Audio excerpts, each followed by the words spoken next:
So kaya kailangan ng mga teachers, isa sa nasa top 4 na in demand dito sa Australia.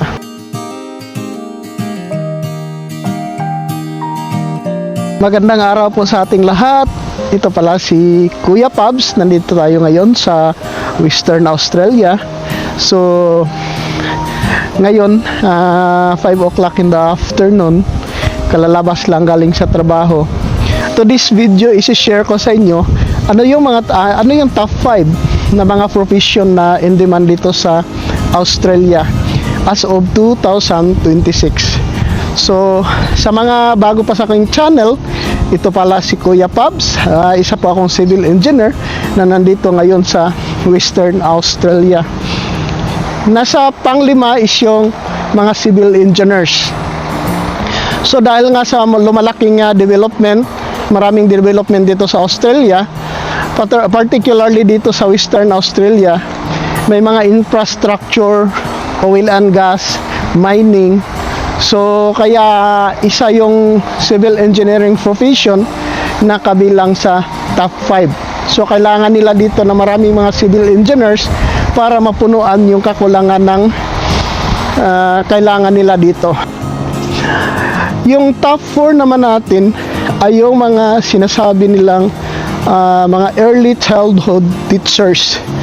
Yun yung mga nagtuturo ng mga bata na nasa mga na iniiwan ng mga parents na hindi pa nag-a-attend ng mga regular school. So mga early childhood teachers. So kailangan sila dito sa Australia. Kasi dito sa isang family, halos lahat is nagtatrabaho. So it's either husband or wife, kadalasan nasa trabaho. So iniiwan yung mga anak nila sa mga early childhood centers.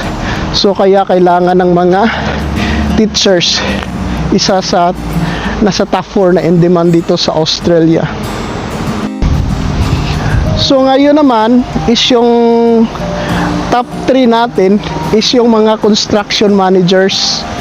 So hindi man ngayon nito yung mga construction managers sa Australia dahil nga sa tinatawag nilang big build, na kung saan maraming mga infrastructure projects ng gobyerno at kakulangan sa pabahay. So mataas ang demand para sa mga bihasa o mga eksperyensyado mga project managers.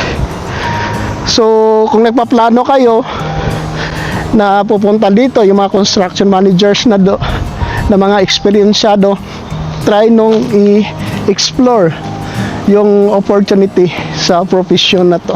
Top 2 naman natin,